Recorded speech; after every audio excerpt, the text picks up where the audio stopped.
مجھے اپنی زندگی میں قاری عبدالباسط عبدالصمد کے ساتھ 1 مہینہ گزارنے کا موقع ملا امریکہ میں. وہ قرآن مجید کی تلاوت کرتے تھے اور میں کبھی اردو کبھی انگلش اس سے متعلقہ کچھ بیان کر دیتا تھا. مجھ سے بہت محبت کرتے تھے. وہ میرا نام نہیں لیتے تھے، انہوں نے میرا نام رکھا ہوا تھا رجل صالح. ہمیشہ پوچھتے تھے این رجل صالح. نماز پڑھانے کا وقت آتا میں انہیں کہتا جی کہ آپ نماز پڑھائیں. وہ کہتے یہ کیسے پاسبل ہے کہ آپ کی موجودگی میں میں نماز پڑھاؤں، آپ پڑھائیں گے. تو میں تو قرات نہیں جانتا صحیح طرح، لیکن بہرحال وہ میری غلطیوں پہ صبر کر لیتے تھے اور میں نماز پڑھا دیتا تھا. ان کے اندر میں نے ایک خوبی دیکھی، ہر وقت قرآن کی تلاوت کرتے رہتے تھے، ہر وقت. یعنی ہم لوگ تو رمضان میں وقت کا خیال کرتے ہیں نا کہ جی قرآن پڑھیں فارغ نہ بیٹھیں. ان کی پوری زندگی کا یہ معمول تھا. ہم نے اندازہ لگایا کہ وہ شاید 1 قرآن مجید روزانہ پڑھنے کے عادی تھے. ان کے بیٹے سے ہم نے پوچھا، اس نے کہا جی ابو تو ہر وقت بیٹھے قرآن پڑھ رہے ہوتے ہیں، امی کوئی بات پوچھتی ہے تو وہ تلاوت کو ایک جگہ روک کر جواب دیتے ہیں، پھر پڑھنا شروع کر دیتے ہیں. امی کہتی ہے ان سے تو بات کرنے کا مزہ ہی نہیں ہے، جواب ہی نہیں دیتے صحیح طریقے سے. اور ان سے پوچھیں تو وہ کہتے ہیں بھائی میں اللہ کا قرآن پڑھ رہا ہوں، مجھے باتیں کرنے کی ضرورت ہی کیا ہے، مجھے کوئی ضرورت نہیں باتیں کرنے کی. ہم دن رات کے کسی بھی حصے میں جب گئے ان کو ملنے کے لیے، ہم نے دیکھا کہ وہ بیٹھے قرآن پڑھ رہے ہیں.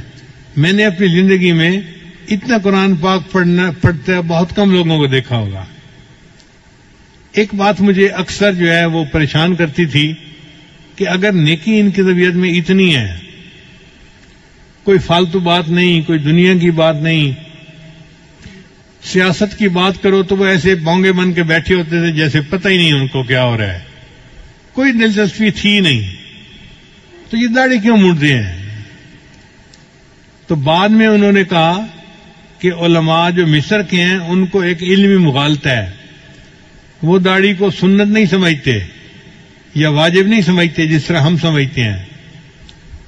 وہ سمجھتے ہیں کہ داڑھی اس لیے رکھی جاتی ہے کہ مرد اور عورت کے درمیان فرق ہو سکے، دیکھنے سے پتہ چلے یہ مرد ہے اور جس کی داڑھی نہیں یہ عورت ہے. چنانچہ مصر کے علماء کو آپ دیکھیں گے تو وہ داڑھی اور مونچھ اکٹھی کبھی نہیں مونڈیں گے. کوئی عالم آپ کو ایسا نہیں ملے گا جو مونچھ بھی مونڈتا ہو اور داڑھی بھی مونڈتا ہو. وہ داڑھی مونڈیں گے تو مونچھ ضرور رکھیں گے، اور وہ کہتے ہیں کہ جی مونچھوں کے رکھنے سے پتہ چل جاتا ہے یہ عورت نہیں ہے تو داڑھی کا مقصد پورا ہو گیا.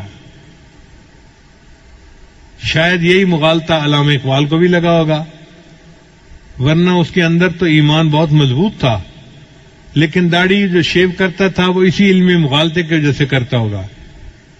اس لیے مصر میں جو مفتی اعظم ہوتا ہے وہ بھی داڑھی منڈا ہوتا ہے. تو یہ علمی مغالطہ ہے جو ان علماء کو لگا. ہمارے علماء کو اللہ تعالیٰ نے اس میں بہت صحیح جگہ پر پہنچایا، اور انہوں نے لکھا کہ داڑھی رکھنا تو واجب ہے، البتہ 1 مٹھ تک اس کو بڑھانا یہ سنت ہے، اور صحیح مسئلہ بھی یہی ہے.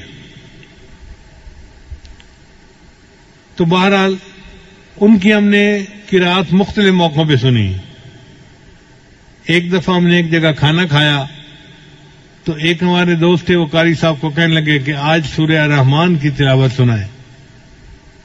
ہمیں برا لگا کہ لوگ ایسے ہی فرمائشیں کر دیتے ہیں، پتہ نہیں دوسرے کی طبیعت بحال ہے یا نہیں، فریش ہونا بھی تو ضروری ہوتا ہے نا. لیکن قاری صاحب سنبھل کے بیٹھ گئے اور انہوں نے سورہ الرحمن کی تلاوت کی اور دل خوش ہو گیا. کیا اللہ نے ان کو آواز عطا کی تھی. ہم تو پاس بیٹھ کے سنتے تھے نا ایسے. جو آپ کیسٹوں میں سنتے ہیں وہ ہم پریکٹیکلی ان کے پاس بیٹھ کے سنتے تھے. تو میں اللہ کے اس جو ہے وہ نعمت پہ حیران ہوتا تھا، یا اللہ آپ نے ان کو کیسی مترنم آواز دی ہے، کیسا گلا دیا ہے جو قرآن مجید کو اتنا خوبصورت طریقے سے پڑھتا ہے. نبی صاحب نے ارشاد فرمایا تم قرآن مجید